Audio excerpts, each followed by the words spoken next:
গত মৌসুমে মশক নিধনে কার্যকর পদক্ষেপ গ্রহণে ব্যর্থতা এবং ওষুধের অপ্রতুলতার কারণে ডেঙ্গুর ভয়াবহতার কথা আজও ভুলতে পারেনি নগরবাসী। আর তাই ভরা বর্ষা মৌসুমে জলাবদ্ধতার পাশাপাশি মশার উপদ্রব আর ডেঙ্গু আতঙ্কে রয়েছে রাজধানীবাসী। নগরবাসী বলছেন, সময় মতো প্রয়োজনীয় ব্যবস্থা না নেওয়ায় রাজধানীতে দিনকে দিন বেড়েই চলেছে মশার উৎপাত। আরও জানাচ্ছেন জাহিদ আহমেদ বাবু।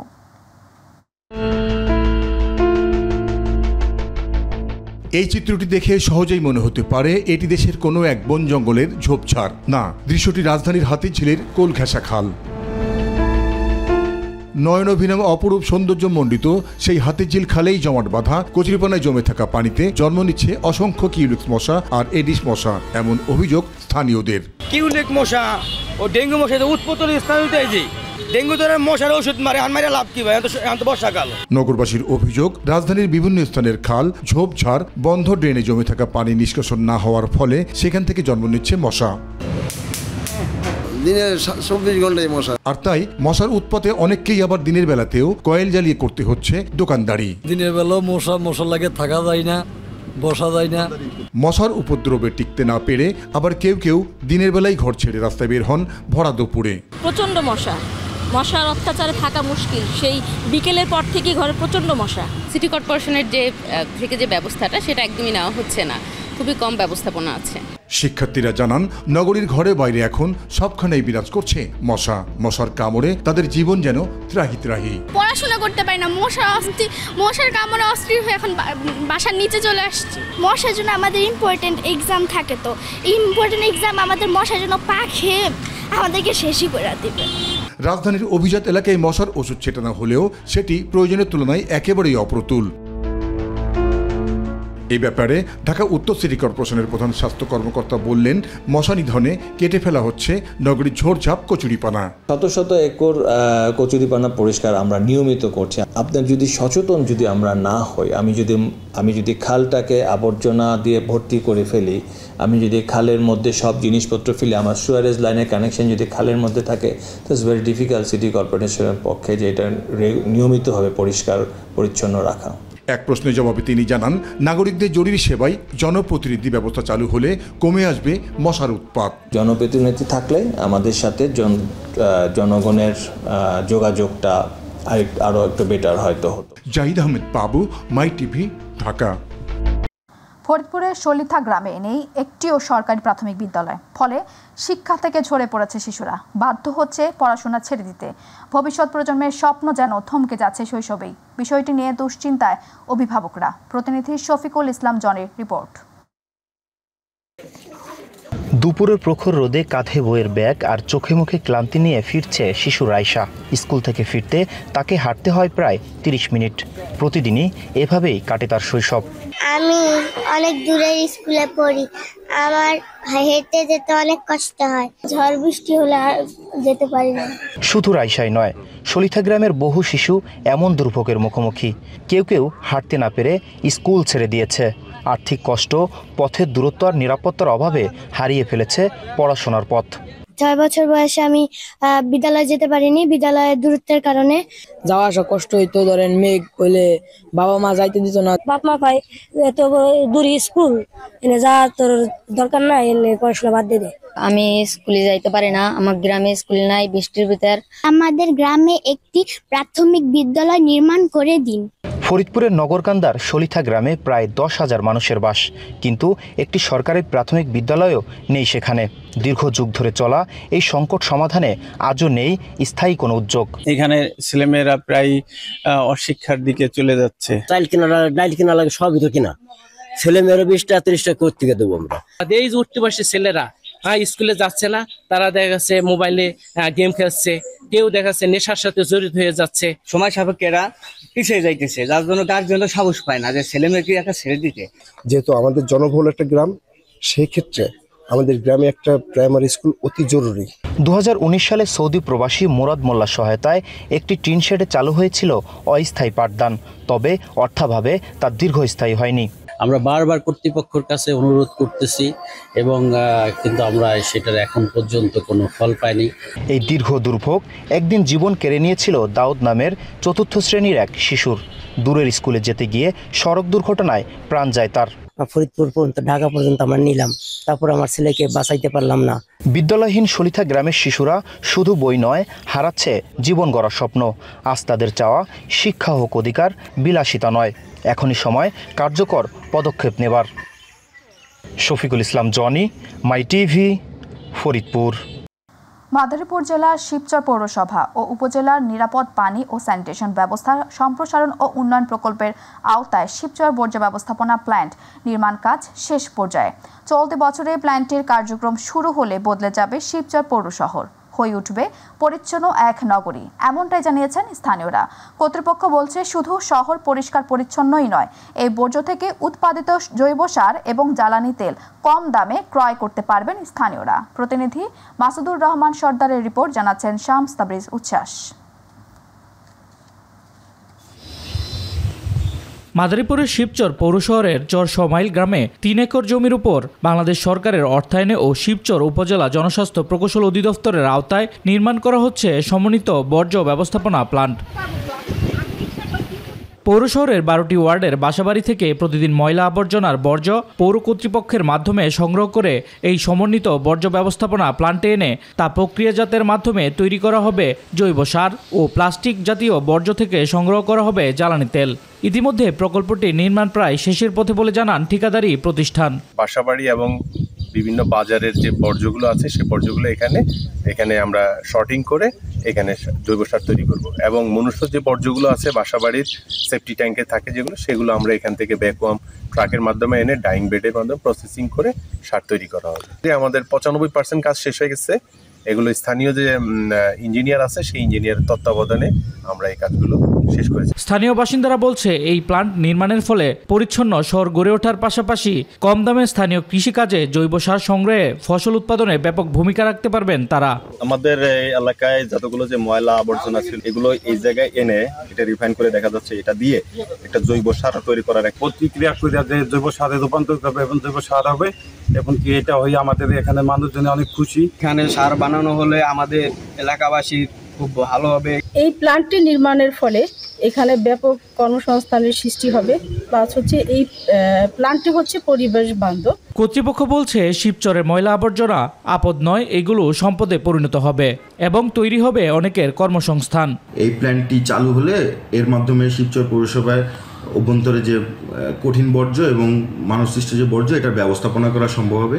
এর মাধ্যমে শহর পরিষ্কার পরিচ্ছন্ন রাখা সম্ভব হবে এবং এর যে বাই প্রোডাক্ট হিসেবে এখানে জৈব সার উৎপন্ন হবে, সেই সার থেকে আসলে কৃষকের মাঝে সেই সারও বিতরণ করা সম্ভব হবে এবং এর মাধ্যমে শিবচর পৌর এলাকায় কর্মসংস্থানের সুযোগ হবে। প্রায় 12 কোটি টাকা ব্যয়ে প্রকল্পটির নির্মাণ কাজ চলতি বছর শেষ হবে বলে জানিয়েছে কর্তৃপক্ষ।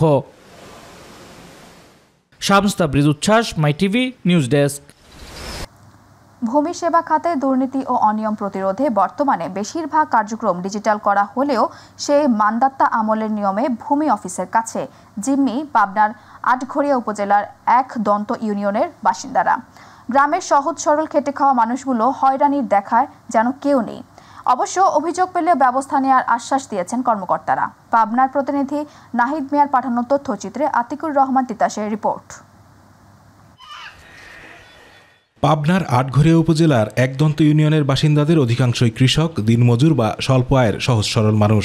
সরকারি নিয়ম মেনে খাজনা খারিজ করে নিজেদের জমি নিষ্কণ্টক রাখতে চান তারা, কিন্তু জমির খাজনা খারিজ, সরকারি ফি কত তা তাদের জানতে দেন না একদন্ত ইউনিয়ন ভূমি সহকারী কর্মকর্তা মোহাম্মদ ফিরোজ খান।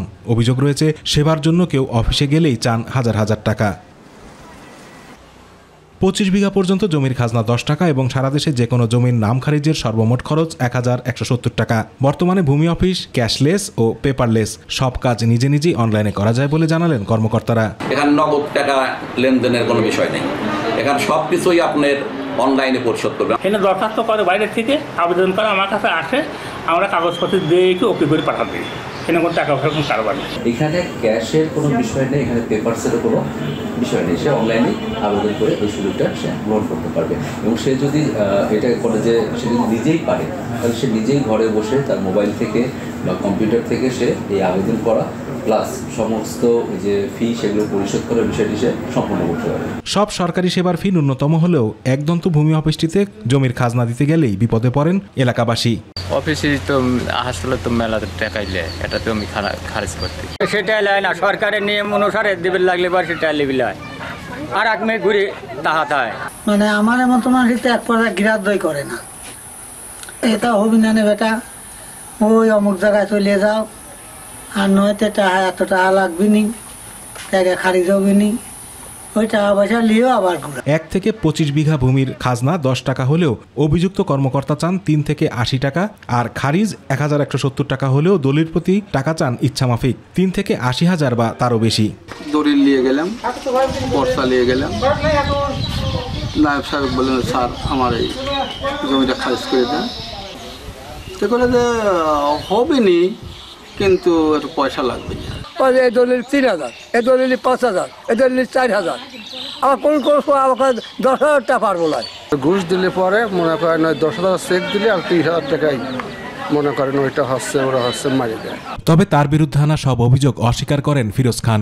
5,000 থেকে শুরু করে 80,000 টাকা পর্যন্ত নাকি একজন ভূমি অফিস নিয়ে থাকে, এই বিষয়ে একটু বলেন তো। এখানে কোনো খাজনা খালি দেওয়াই হয় না, কেউ বললে ভুল বলছে।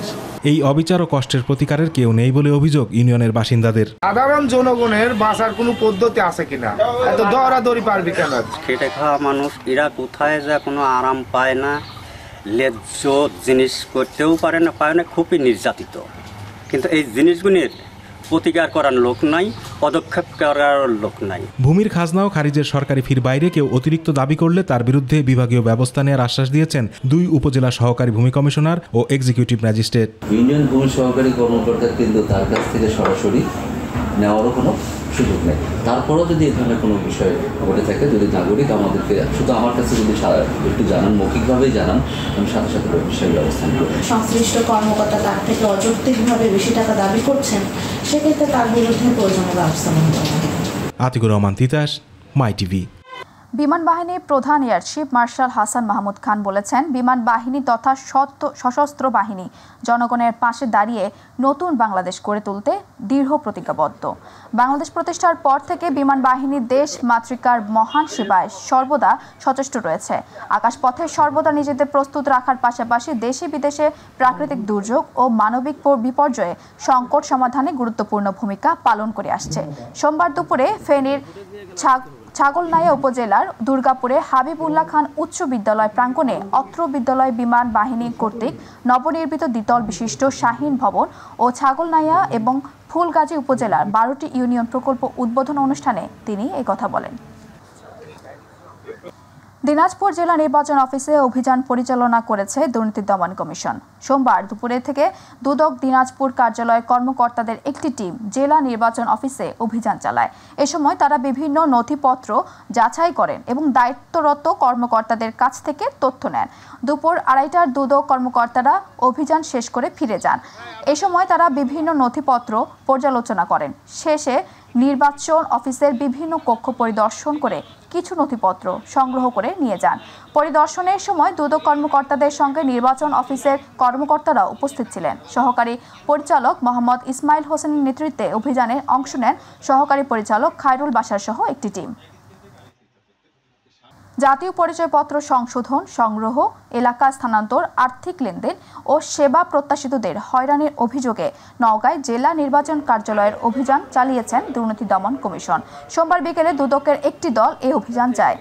এ সময় তারা আর্থিক লেনদেনের প্রমাণ পায়। দুদকের সম্মানিত জেলা কার্যালয় নওগাঁর সহকারী পরিচালক মেহবুবা খাতুন রিতা জানান, সেবা প্রত্যাশিতদের কাছ থেকে অভিযোগ পেয়ে ছদ্মবেশে জেলা নির্বাচন কার্যালয়ে প্রবেশ করা হয়। এই সময় প্রত্যেক সেবা প্রত্যাশীদের কাছে অতিরিক্ত চার্জ হিসেবে 100 টাকা করে নেয়ার অভিযোগ পায় তারা। যশোরে বিশ্ব মুসলিমদের রক্ষা মাগফিরাতের কামনায় দোয়া ও আলোচনা সভা অনুষ্ঠিত হয়েছে। যশোর জেলা শিল্পকলা একাডেমি মিলনায়তনে আলোচনা সভায় মাহাদি মিশনের পরিচালক সিরাজুল ইসলামের সভাপতিত্বে প্রধান অতিথি ছিলেন ইরানের আল মোস্তফা বিশ্ববিদ্যালয়ের বাংলাদেশ শাখার পরিচালক মাওলানা শাহাবুদ্দিন।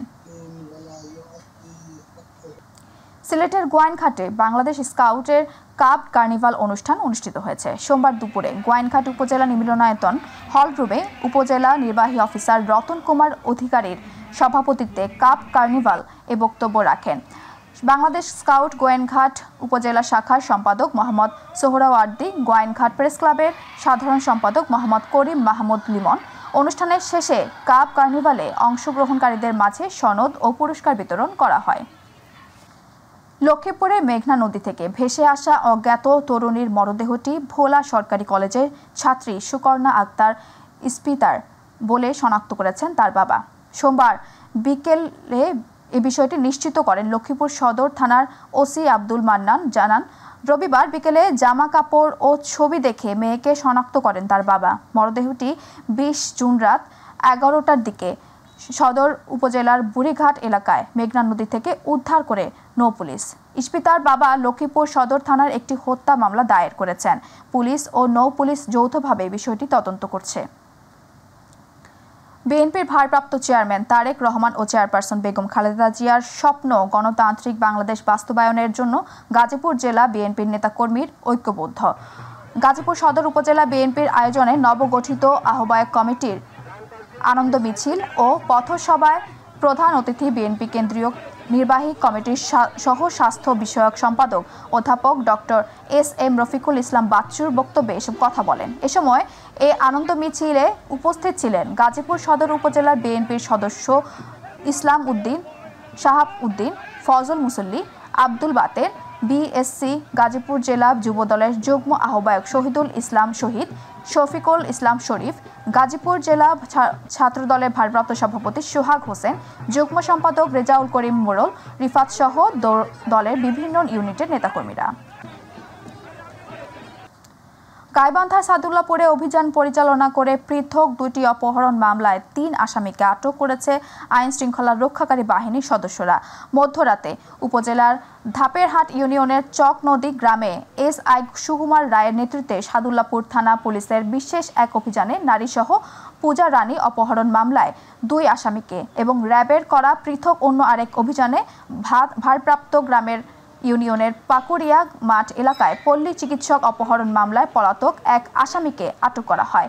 পৃথক ২ অপহরণ ঘটনায় পল্লী চিকিৎসক তরিকুল ইসলামকে উদ্ধারের সম্ভব হলেও পূজা রানী অপহরণের ঘটনায় ভিকটিমকে উদ্ধার করা সম্ভব হয়নি। নীলফামারী রণচণ্ডী ইউনিয়নের চেয়ারম্যান মোখলিসুর রহমান বিমানকে পুনর্বহালের প্রতিবাদে মানববন্ধন ও বিক্ষোভ মিছিল করেছে ইউনিয়নবাসী। গতকাল সোমবার বিকেলে রণচণ্ডী ইউনিয়ন পরিষদের সামনে ঘণ্টাব্যাপী মানববন্ধন ও বিক্ষোভ মিছিল কর্মসূচি পালন করেন তারা। এই মানববন্ধনে বিমান চেয়ারম্যানের দ্রুত অপসারণ দাবি করেন বক্তারা। দিনাজপুরের নবাবগঞ্জে উচ্চ মূল্যের ফসলের জাত সম্প্রসারণ ও বাজারজাতকরণ ভ্যালু চেইন উপপ্রকল্পের আওতায় পলিসি উন্নয়ন ও বিদ্যমান পলিসি প্রয়োগ বিষয়ে সভা হয়েছে। গ্রাম বিকাশ কেন্দ্রের উদ্যোগে পিকেএসএফ এর সহযোগিতায় সোমবার উপজেলা কনফারেন্স রুমে এই আয়োজন করা হয়। সভায় উপজেলা নির্বাহী কর্মকর্তা আশরাফুল হক, সহকারী কমিশনার ভূমি রেজাউল ইসলাম, উপজেলা কৃষি অফিসার তাপস কুমার রায়, গ্রাম বিকাশ কেন্দ্রের প্রকল্প বাস্তবায়ন আনম খালিদ সরকার সহ সংশ্লিষ্টরা উপস্থিত ছিলেন।